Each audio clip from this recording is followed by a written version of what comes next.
No debía haber visto esa invitación. No me la habían enviado por correo ni me la habían entregado en una cena con una sonrisa incómoda. No hubo ninguna conversación, ninguna duda, ni siquiera un descuido pasivo-agresivo. Lo descubrí de la forma en que la gente se entera de fiestas a las que nunca fue invitada, desplazándome por redes sociales demasiado tarde para fingir que no me dolía.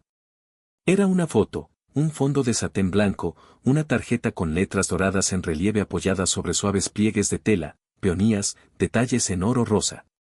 La leyenda decía, la cuenta atrás comienza. No puedo esperar para celebrar con todos mis seres queridos. Todos sus seres queridos, pero no yo.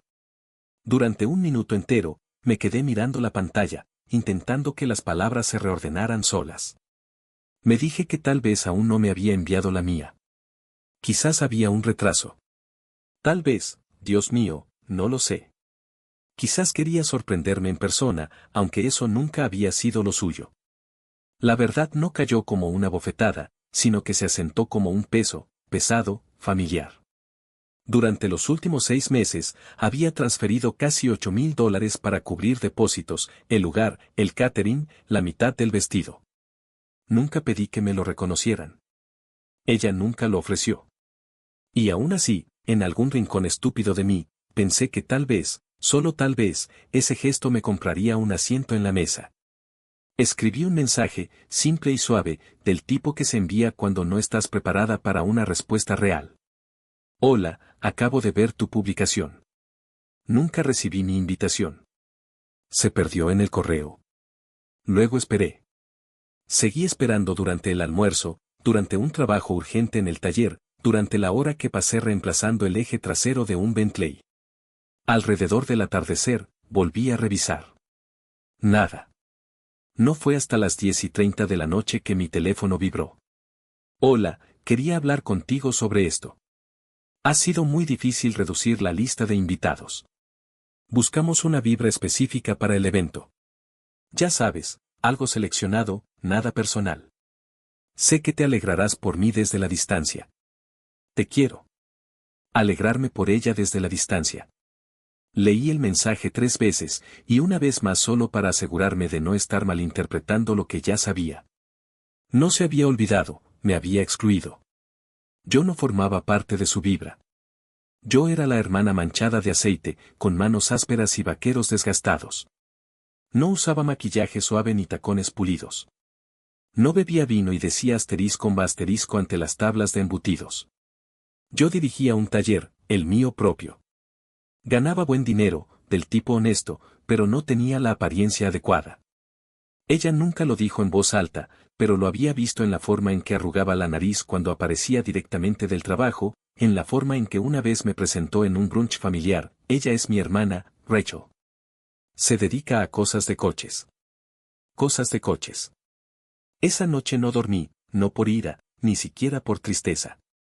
Era algo más silencioso, como estar de pie fuera de una habitación que ayudaste a construir, escuchar la fiesta a través de las paredes y saber por primera vez que habían cerrado la puerta a propósito. Ojalá pudiera decir que era la primera vez, pero la exclusión en mi familia no ocurría con gritos o portazos. Era más silenciosa que eso, incluso refinada. Venía en suaves reescrituras, fotos de vacaciones donde siempre estaba al borde del encuadre, chats grupales donde se hacían planes y me agregaban después, cumpleaños donde me agradecían el regalo pero no por haber ido.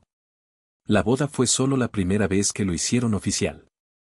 Cuando éramos niñas, mi madre solía decir que yo era práctica, no creativa como Vanessa, no elegante, pero confiable. Esa era su palabra, fiable. Siempre pensé que era un cumplido, en aquel entonces. No me daba cuenta de que era el comienzo de una vida en la que me apoyarían, pero rara vez me verían. Vanessa era de esas niñas que necesitaban ser el centro de atención. Bailaba en concursos de talento, usaba diademas con pedrería y lloraba si los cordones de sus zapatos no combinaban. Yo era la que le arreglaba las ruedas de la bicicleta, la que preparaba su cartel para la feria de ciencias, la que calentaba sus obras. Llegada la secundaria, dejé de preguntarle a mamá si le gustaba mi ropa. De todos modos, siempre parecía decepcionada. ¿No quieres probar algo más suave? Eres una niña, Rachel. Fui a la fiesta de graduación con botas de punta de acero, no porque quisiera, sino porque había trabajado ese turno por la mañana y tenía ampollas. Después de que papá muriera, abandoné la universidad y volví a casa para ayudar con el taller. Mamá no se opuso. Simplemente me dijo que estaba haciendo lo que se me daba bien. Vanessa lloró en el funeral y al día siguiente publicó una foto con el título Mi primer héroe. Descansa bien, papi. Le faltaba una E a la palabra héroe, pero fui yo quien se sentó a revisar los documentos de sucesión, yo quien limpió la oficina, yo quien negoció con 3 clientes enfadados la semana después de enterrarlo. Nadie me preguntó si yo estaba bien.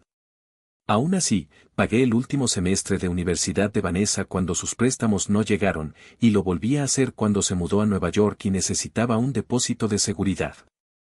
Cuando volvió a casa con una startup fallida y un anillo de diamantes, fui yo quien le dijo a mamá que no hiciera ningún comentario crítico. Así que, cuando me envió ese mensaje, realmente no encajas con el ambiente, no solo oí la voz de mi hermana, oí un coro, mi madre ajustándose el chal en la iglesia, susurrando, intenta parecer que perteneces. Mi tía riéndose cuando aparqué mi camioneta frente al lugar donde se celebraba el baby shower, no podrías haber pedido prestado algo menos. Rachel. Seguía esperando a que alguien, cualquiera, dijera algo. Te mereces estar allí. Esto no está bien. Importas. En cambio, recibí silencio, un silencio educado y seleccionado. Fue entonces cuando me di cuenta de que no me habían invitado porque no encajaba en la familia que querían presumir, no ahora, tal vez nunca. Y aún así, mi nombre estaba en los cheques. A la mañana siguiente, abrí mi aplicación bancaria. Había 3 transferencias pendientes programadas para el viernes, el pago final para el florista, el saldo restante para el lugar de celebración y el pastel, $120 por algo de 5 pisos en color lavanda del que ni siquiera me habían enseñado una foto. Me quedé mirando las transacciones, con el pulgar apoyado en el botón de cancelar. Luego minimicé la pantalla, cerré el teléfono y me senté allí junto a la ventana. El sol estaba bajo y de color melocotón sobre la parte trasera del garaje. El aire olía a goma caliente y pozos de café. En la esquina del patio, bajo una lona, estaba el viejo Mustang GT en el que papá y yo solíamos trabajar. Lo compró por $800 y lo llamó un proyecto, no un problema. No lo había tocado en más de un año. Esa tarde, quité la lona y dejé que el sol golpeara la pintura roja descolorida. Estaba polvoriento, el cuero agrietado. El motor gruñó como si no me perdonara del todo el abandono. De todos modos, limpié el capó, lenta y constantemente, hasta que pude ver mi propio reflejo en el remolino de metal y memoria. No estaba enfadada, no como la gente espera. No fantaseé con aparecer con un vestido de gala y armar un escándalo. No escribí textos largos ni lloré en la ducha. Simplemente no quería ayudar más. Esa constatación llegó tan suavemente que me asustó, como cuando finalmente admites que estás cansada, no porque alguien lo haya dicho, sino porque tu cuerpo dejó de fingir lo contrario. Aún así, una parte de mí vacilaba. Esa noche, estaba en la cocina, medio iluminada por el resplandor de la nevera, y miré el archivo de la boda que Vanessa me había enviado por correo electrónico hacía meses. La carpeta, etiquetada como cronograma del evento, no borrar, contenía todo. Contactos de los proveedores, fechas de vencimiento de los pagos, hojas de cálculo de la lista de invitados, mis iniciales RW junto a casi todos los elementos marcados, excepto una pestaña etiquetada como asientos para la familia inmediata. Hice clic y leí las filas: mamá, tío Steven, tía Clara, los padres del prometido de Vanessa, un par de primos, damas de honor, no Rachel, no olvidada, simplemente no listada. No cancelé las transferencias esa noche. Quería hacerlo. Me dije que debía, pero no lo hice. En cambio, abrí un cajón en el pasillo y saqué el reproductor de casetes que me dejó mi padre. Tenía mensajes grabados, a veces listas de la compra, recordatorios, pequeñas notas con su voz áspera. Le di a reproducir y dejé que su voz llenara la casa vacía. Si no ven todo lo que haces, enfurecerte no es tu fracaso, es su ceguera. Esa frase resonó en mí mientras estaba sentada en el suelo, como una estática cálida que me recorría por dentro. A la mañana siguiente, volví a abrir la aplicación del banco. Esta vez, la mano no me tembló. Uno a uno, pulsé cancelar. Después, apagué el teléfono y volví al taller para terminar de pulir el Mustang. Ningún mensaje, ninguna explicación, ningún anuncio, solo silencio. Pero esta vez, era mi silencio. No marqué la fecha en el calendario, ni la rodeé en rojo, ni bloqueé mi agenda, pero supe que mi cuerpo lo recordaba. Entre la forma en que la luz golpeaba el suelo esa mañana y la quietud que sentía en la calle, supe que era el día de la boda. Me levanté temprano como siempre, preparé el mismo café amargo, me puse el mismo mono de trabajo, entré en el garaje y cambié las pastillas de freno de un Porsche que alguien había dejado la noche anterior. A las 10:45 de la mañana, mi teléfono vibró. No era una llamada, solo un mensaje de una amiga que trabajaba a tiempo parcial para una empresa local de eventos. 3 palabras: no pagaron. No pregunté a quién. No necesitaba hacerlo. Para las 11 de la mañana, estaba sentada en mi camioneta a 2 manzanas del lugar, no lo suficientemente cerca para que me vieran, solo lo suficiente para observar el desarrollo de los acontecimientos, como una obra de teatro que nadie había ensayado. El edificio era una mansión readaptada, con columnas blancas y puertas con paneles de vidrio adornadas con flores de temporada, un lugar hecho para las apariencias, el tipo de lugar que le gustaba a Vanessa. Los coches llegaban, sedanes negros alquilados, SUVs de colores pastel. Los invitados salían con vestidos de cóctel, corbatas a juego, tacones que se atascaban en la grava. Miraban a su alrededor. Algunos revisaban sus teléfonos. Otros ajustaban sus binoculares, pero las puertas no se abrían. A las 11:20, alguien llamó a la puerta, luego otra vez más fuerte. Una organizadora de bodas caminaba de un lado a otro con un portapapeles y gestos cada vez más ansiosos. Un hombre con chaleco intentó girar el pomo. Cerrado con llave. A las 11:27 de la mañana, el gerente del lugar salió. Sus manos se movían planas y anchas, el signo universal de aquí hemos terminado. Desde donde estaba sentada, no podía oír las palabras, pero sí podía ver las caras. El prometido de Vanessa parecía confundido. La organizadora ahora estaba al teléfono, dando vueltas en círculos. Una dama de honor se quitó los tacones y se sentó en la acera. Luego llegó mi madre, saliendo de un coche negro en seda azul marino, sosteniendo su bolso como si pudiera arreglar las cosas. Escaneó la escena, con los labios apretados, y finalmente Vanessa. Llevaba un vestido color marfil, algo elegante y moderno con botones de perlas en la espalda. Su cabello estaba recogido como si lo hubiera planeado así durante años, y tal vez lo había hecho. Pero incluso desde 2 manzanas de distancia, pude ver la expresión de su rostro cuando alguien le susurró al oído, confusión, luego incredulidad, luego algo más, pánico. Se giró una vez, buscando entre la multitud como si alguien tuviera la respuesta, como si alguien fuera a arreglarlo como yo siempre lo había hecho. Pero esta vez, nadie se movió. Me quedé sentada allí, con el motor apagado, la radio tarareando suavemente, alguna vieja emisora de música folclórica tocando una guitarra lenta y lúgubre. El cassette de mi padre estaba en la guantera, pero no lo puse. No necesitaba hacerlo. El silencio dentro de mí era firme ahora, sin amargura, sin venganza, solo la certeza de que ya no era la red de seguridad. A las 11:42 de la mañana, giré la llave, me alejé de la acera y los dejé allí parados, vestidos para una celebración que no podía comenzar, esperando una ayuda que no llegaría. Y aún así, no se habían dado cuenta de quién faltaba. Para cuando volví al taller, mi teléfono tenía 9 llamadas perdidas, 4 de Vanessa, 3 de mamá, 2 de números que no reconocía, probablemente damas de honor o proveedores. No contesté. No necesitaba escuchar lo que ya sabía. En algún momento entre las puertas cerradas del lugar y las voces de pánico, se habían dado cuenta de que la persona que habían borrado era también la que mantenía la base unida. A las 12:17 del mediodía, comenzaron los mensajes de texto. Vanessa, por favor, llámame. Es una emergencia. Mamá, Rachel, esto no es gracioso. Vanessa, no puedes simplemente abandonarnos en el último minuto. El pastel ya estaba horneado.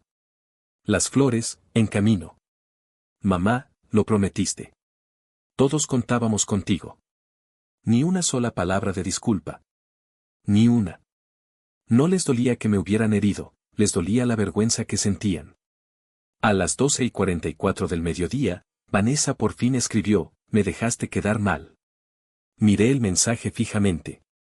Lo dejé ahí, sin responder. Luego tecleé: «No, la que quedó mal fuiste tú cuando decidiste que no pertenecía a tu día». Me llamó de inmediato. Dejé que sonara 2 veces antes de contestar. «¿Qué demonios te pasa?», espetó. «Nada», respondí con calma. «Simplemente dejé de ser útil». Aspiró aire con fuerza. «Estás siendo vengativa». «Esa no eres tú». «No», asentí. «Es en lo que me convertí después de darme cuenta de que estaba financiando un día en el que no era bienvenida». Hubo una pausa, lo suficientemente larga para que algo real se asomara por un instante. Luego dijo: «Esto nunca se trató de ti. Se trata de estética. Se trata de presentación. Ya sabes cómo funcionan estas cosas». Casi me reí. «¿Quieres decir que se trata de cómo se ven las cosas, no de cómo son realmente?» «No, quiero decir», comenzó, pero la voz se le quebró. Esperé, y entonces lo oí, ese cambio, ese borde de desesperación que alcanzan las personas cuando se dan cuenta de que la versión de ti que habían creado, la silenciosa, la conveniente, ha dejado de seguirles el juego. «Mira», dijo, ahora con un tono más suave. «Si te invito ahora, ¿ayudarás?». No respondí enseguida. En cambio, fui al cajón de mi escritorio, saqué la invitación de boda original que había impreso desde su publicación.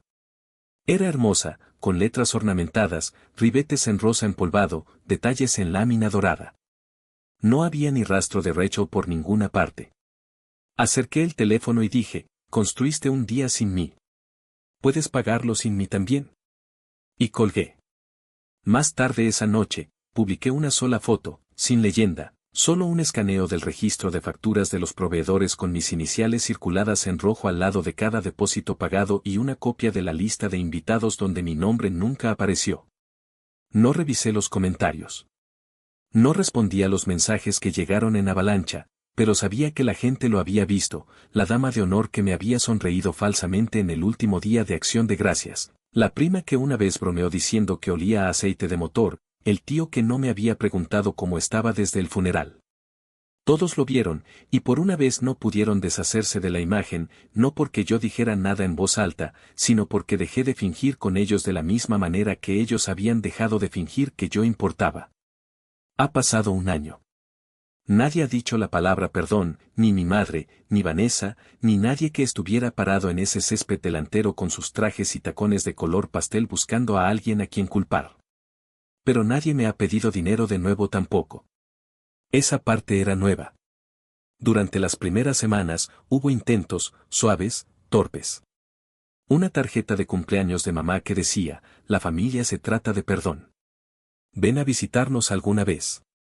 Un artículo reenviado de Vanessa titulado «Cómo las hermanas se curan». No respondí. Tampoco los bloqueé, simplemente dejé que el silencio permaneciera. Sabía qué hacer. Seguí trabajando. El taller iba bien, mejor que antes, en realidad. Contraté a 2 nuevas mecánicas, ambas jóvenes que me recordaban a mí misma antes de que aprendiera a estremecerme cuando alguien usaba la palabra presentación. Arreglábamos cosas: guardabarros, motores, radiadores rotos. Dejé de intentar arreglar el pasado. Una tarde de noviembre, recibí un paquete, sin etiqueta de remitente. Dentro, un sobrecrema doblado con un escudo dorado, la misma invitación de boda, aún prístina, pero esta tenía algo escrito a mano en la parte posterior: mi nombre, solo mi nombre, sin mensaje, sin disculpa, sin firma. La miré fijamente durante un largo rato antes de deslizarla en el cajón inferior de mi escritorio. Luego busqué la foto de mi padre, aquella en la que ambos estamos cubiertos de grasa, riéndonos de algo que no recuerdo. La pegué con cinta adhesiva en la cara interna de la tapa de la caja de herramientas que uso cada mañana. Junto a la puerta, fijé la lista de invitados impresa, esa versión donde mi nombre no aparecía. Ahora, ese papel es mi santuario. No un altar a la amargura, ni al dolor, sino a la memoria y a la verdad. A veces, la gente me pregunta, sobre todo los clientes más antiguos del hostal, por qué ya no asisto a las celebraciones familiares, por qué no publico fotos de reuniones ni etiqueto a nadie en los brindis de acción de gracias. Simplemente les respondo que ellos querían una versión de mí que quedara mejor en sus narrativas. Entonces, sonrío, les entrego sus llaves y sigo con mi trabajo. Ya no ensayo discusiones en la ducha, imaginando escenarios alternativos. Ya no me quedo atrapada en los que hubiera pasado si. Sé perfectamente lo que representaba para ellos, un apoyo cuando les convenía, un estorbo cuando no, y ahora, ya no soy ni lo uno ni lo otro. Soy un nombre que alguna vez usaron, una presencia que alguna vez omitieron, un silencio que, finalmente, resuena con más fuerza que sus historias. No fui yo quien se alejó de la familia, ellos fueron quienes me borraron de la lista. Yo simplemente lo hice oficial. Y no necesito sus disculpas. Lo único que necesitaba era que la mentira se extinguiera, que dejara de planear sobre mi cabeza. Esa era mi verdadera liberación.